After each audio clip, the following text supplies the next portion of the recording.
Bienvenue dans cette première partie du tutoriel sur i2CO où nous allons apprendre à configurer des colonnes. Lorsque vous êtes sur votre classe, en haut à droite vous avez un bouton plus qui va vous permettre d'ouvrir un menu déroulant où la première ligne va être la création d'une colonne. On va pouvoir cliquer dessus et une nouvelle page va s'ouvrir dans laquelle on va configurer tous les éléments qui vont nous permettre d'avoir une colonne correcte. En tête de la colonne correspond au titre de ma colonne. On peut indiquer formative numéro 3 pour l'exemple. En dessous de ce titre, on a le sous-titre qui permet de contextualiser un petit peu notre colonne. Donc on peut mettre à peu près ce qu'on veut. À droite du titre, nous avons un endroit qui nous permet d'aller coloriser toute la colonne. On a ensuite un bouton qui nous permet de masquer ou de fermer, justement, de ne pas afficher la colonne. On a le petit calendrier qui nous permet d'aller indiquer la date de la colonne. Exemple, j'ai réalisé cette interrogation le mardi 20 octobre, j'appuie sur OK. Et on a ensuite l'icône de l'étoile qui nous permet d'aller donner un icône à notre colonne qui va s'afficher à côté du titre. L'interrogation serait réalisée à la maison, je peux mettre une petite maison et cliquer sur OK. Ensuite, point plus important, nous avons le type de note. Alors le type de note correspond à comment i2CO va traiter justement la note que vous allez lui indiquer. Comment est-ce qu'il va traiter le nombre que vous allez mettre dedans. Est-ce que c'est une note qui est de 0 à 20 ? De 0 à 100, de 0 à 40, est-ce que c'est un icône, est-ce que c'est une lettre? En gros, toutes les façons possibles d'aller rentrer des éléments dans une cellule, comment est-ce qu'il va pouvoir les identifier. Donc là, vous voyez que pour le moment, on est à point totaux de 100.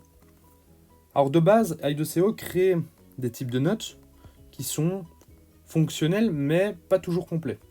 Donc moi, ce que je vous conseille quand vous allez commencer à éditer vos colonnes, c'est de toujours éditer, donc en haut à droite, éditer, et venir créer votre propre type de note.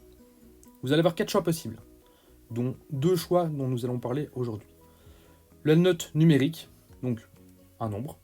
La note alphabétique, donc des lettres de A jusqu'à C, et vous pouvez même choisir les lettres qui vous correspondent le mieux. Et la conversion de note. La conversion de note permet par exemple de venir rentrer une note sur 20 dans i2CO et qu'automatiquement il la transforme sur 100. On verra après comment justement faire cette conversion. Commençons par le type de note le plus classique, donc la note numérique. Lorsque vous allez cliquer sur l'édition d'une note, il va vous demander de donner un nom à ce type de note. Ce qui va vous permettre, par la suite, de pouvoir réutiliser votre type de note dans plein de situations différentes. Donc vous ne devrez pas, si vous créez un type de note de 0 à 20, recréer à chaque fois un type de note. Il va être enregistré et vous allez pouvoir le réutiliser. Mais justement, prenons cet exemple, je vais créer une note qui va de 0 à 20. Et je vais venir indiquer avant, il s'agit bien d'une note. Note de 0 à 20. La valeur maximale va correspondre du coup ici sur une note de 0 à 20. La valeur minimale, 0. Alors à couper valeur maximale et couper la valeur minimale, ici on ne va pas s'en occuper, ça n'a pas beaucoup d'importance par la suite. Par contre la valeur approuvée, c'est la valeur qui va correspondre à quel moment l'élève réussit cet interro. Si on a un type de note qui est de 0 à 20, il aurait réussi à partir de 10.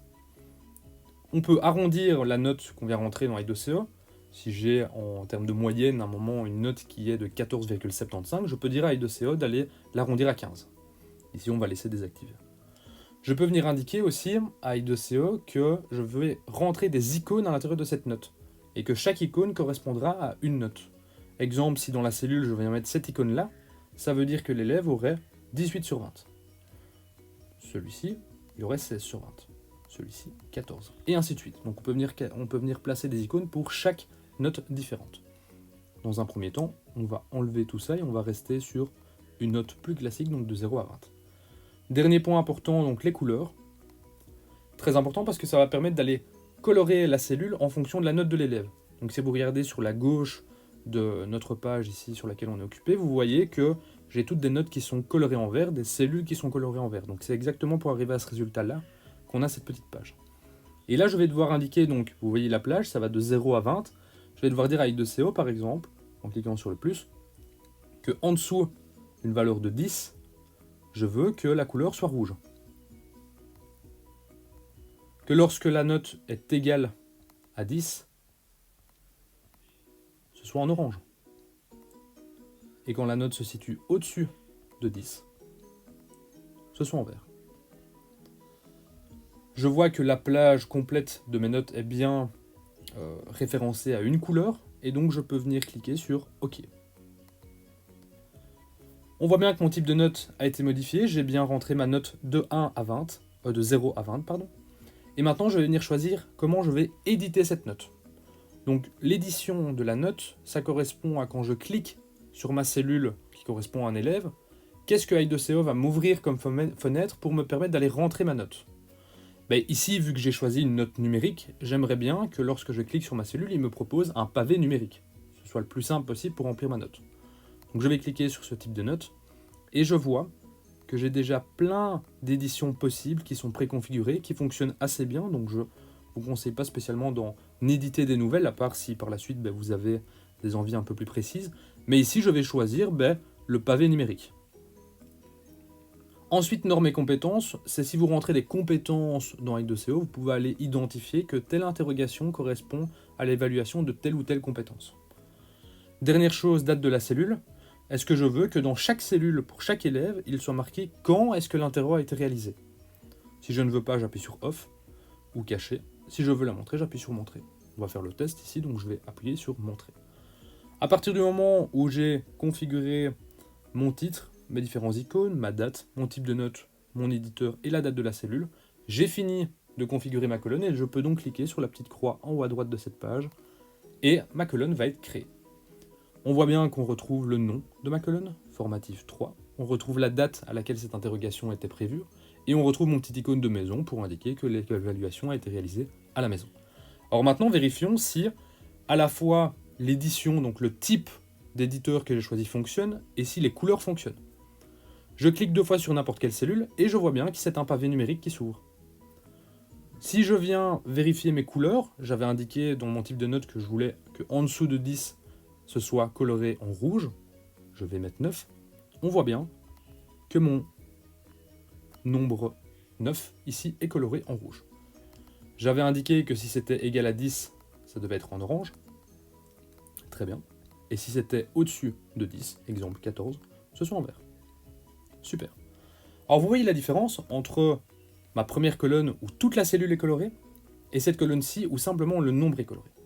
Alors cette différence, on peut modifier justement si l'on préfère l'un ou l'autre dans l'onglet couleur justement qu'on avait dans le type de note. Alors allons voir comment ça se passe. Donc pour revenir justement aux options de ma colonne, je clique 2 fois sur la colonne, la page se réouvre, et donc pour aller changer mes couleurs, je dois aller dans type de note, reprendre la note que j'avais choisie, et venir l'éditer. 3 petits points s'ouvrent, je clique sur les 3 petits points, je clique sur éditer, et je retourne dans l'onglet couleurs. Et là on voit bien que j'avais sélectionné appliquer les couleurs au texte. Si j'enlève cette option, la couleur va non plus se mettre seulement au texte, elle va se mettre à toute la colonne, à toute la cellule, et donc à ce moment-là, j'ai le même résultat qu'à gauche. Alors maintenant, revenons sur un autre type de note que je vous avais montré juste avant lors de la création d'une colonne. Donc pour ça, on retourne dans le plus en haut à droite, on vient créer une colonne, on vient donc rentrer notre titre et refaire les petits paramétrages. Je vais mettre une évaluation sommative 1. Je viens indiquer la date en disant que l'interrogation a été réalisée hier. Et ensuite, je vais revenir donc dans type de note. Je vais éditer un type de note. Je vais donc en créer un nouveau. Et je vais non plus choisir maintenant une note numérique, mais je vais prendre une conversion de note. Alors vous voyez qu'une nouvelle page s'ouvre ici à l'intérieur d'i2CO. Et on va pouvoir aller donner, donc, comme la dernière fois, un nom à ce type de note. Ici, je ne suis plus dans une note classique, je suis dans une conversion. Donc je vais indiquer au programme, comme titre, que c'est une conversion d'une note de 100 à 20, par exemple. Du coup, après, je vais pouvoir régler pour que le programme détecte correctement la valeur quand je vais venir l'éditer et qu'il la convertisse directement. Alors vous avez le premier encadré, c'est noté input, ça signifie donc que c'est la note que je vais rentrer qui va devoir être convertie. Donc ici, si je veux rentrer une note sur 100, dans la valeur maximale, je vais devoir aller indiquer 100. La valeur minimale, 0. Je peux, comme la dernière fois, venir aller rajouter des icônes qui correspondraient donc à chaque note différente. Ensuite, comme résultat, vous voyez ici, type de note de résultat, Je ne veux pas des points totaux 100, mais j'aimerais bien que la note sur 100 passe à 20. Donc là, je vais pouvoir aller réutiliser le type de note que j'ai créé tantôt. Donc une note de 0 à 20. Je peux venir vérifier si j'ai bien configuré. Je prends le graphique qui est ici en dessous. Je vois bien que si je suis à 0, je suis à 0. Si l'élève a 50%, il aura 10. Et si l'élève a 100%, il aura 20. Mon type de note, ma conversion est bien configurée. Je peux donc cliquer sur OK en haut à droite. On voit bien du coup que le type de note maintenant, c'est une conversion d'une note de 100 à 20. Quel éditeur est-ce que je veux choisir? Est-ce que je veux toujours choisir un pavé numérique ou est-ce que je veux choisir autre chose?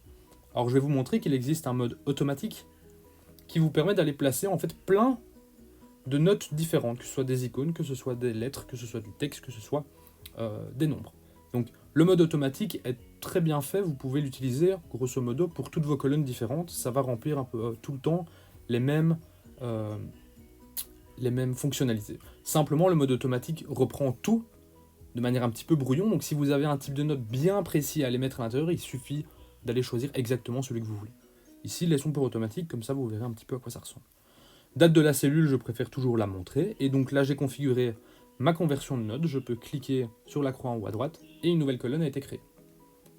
Alors si tout se passe bien, quand je vais venir rentrer une cote, vous voyez déjà que le mode automatique s'est mis, donc on n'est plus face à un pavé numérique tout simple. Je peux vous montrer la différence avec ce qu'on avait à côté. Donc là ici on a un pavé numérique, quand je viens ici à droite, on a une autre interface qui correspond au mode automatique. Alors si ça fonctionne bien, normalement, j'ai dit au programme qu'il devait transformer mes notes sur 100 jusqu'à 20. Alors testons un élève qui aurait 50%, je clique sur OK, et on voit bien qu'Aido.co a transformé directement la note de 50 sur 10. En plus, il est venu récupérer le jeu de couleurs que j'avais donné au type de note avant. Donc si l'élève a 10 sur 20, il est coloré en orange. Si je viens rentrer un élève qui aurait 75%, on voit bien qu'il a 15 sur 20 au final. La conversion a fonctionné et le jeu de couleurs aussi. La case est directement colorée en orange. Un élève qui aurait malheureusement eu 25%, il aurait 5 sur 20 et la case serait directement colorée en rouge. Donc ici, il s'agit d'un exemple. Évidemment, il y a plein de possibilités possibles sur le côté. Alors, dernière colonne qu'on peut créer justement avec cet onglet colonne, on va aller voir. Donc je fais une nouvelle colonne. Je remplis toujours donc mon nom en tête, mon titre, évaluation sommative 2. Je viens toujours indiquer la date, on va dire que c'est une interrogation qui va se faire demain. Je viens créer un nouveau type de note. Et je prends une note alphabétique. Alors à ce moment-là, il va vous demander d'ajouter le texte qui correspond à chaque fois à une valeur. Par exemple, un élève que j'ai envie de lui donner une note de A+, je dis ça correspond à 80%. Une note de B, ça correspondrait à 65%. Etc. etc. Donc ici, ce sont des exemples. Et je peux venir indiquer la couleur. Donc B, ce serait du bleu, et du A+, ce serait du vert. Je peux de la même façon aller importer des icônes, et je peux modifier des options, donc utiliser l'éditeur automatique de la cellule. Je vous ai dit, c'est celui qui est le plus simple, qui comprend à peu près toutes les possibilités, donc on va laisser tout ça comme ceci. Et je peux aller donner un nom à mon type de note, donc note A et B par exemple, pour que moi je me souvienne au moment où j'ai justement envie de cette note. Je peux appliquer la couleur à la cellule ou au texte en venant de la même façon ici désactiver ou activer cette petite fonctionnalité. Voilà, je me sens OK avec ceci, j'appuie sur OK. Et on voit bien que j'ai mon type de note qui est une note de A à B. Je viens quitter mon édition de colonne et lorsque je viens noter à l'intérieur, je peux choisir s'il a une note de A, s'il a une note de B, etc. etc.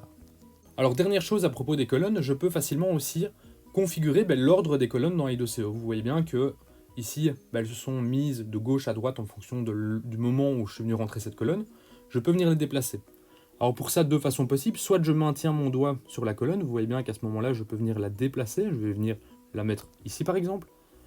Donc une manière tactile d'aller modifier l'ordre des colonnes. Je peux aussi cliquer sur le marteau en haut à droite et aller cliquer sur la ligne colonne et catégorie. Une page s'ouvre et en fait à l'intérieur de ceci on voit toutes les colonnes qu'on a créées et on a une possibilité d'aller les déplacer, les sélectionner, les copier, les éditer, donc en gros faire toutes les choses qu'on a fait avant, mais de manière un petit peu plus simple vu qu'on voit toutes les colonnes d'un coup et qu'on voit aussi la possibilité de les bouger avec les 3 petites lignes sur le côté, donc je peux venir ici les déplacer. L'avantage de cette page ici, c'est qu'on peut faire plusieurs manipulations sur plusieurs colonnes d'un coup. Si je veux venir sélectionner toutes ces colonnes et toutes les masquer, ben ça va directement les masquer, celles que j'ai sélectionnées.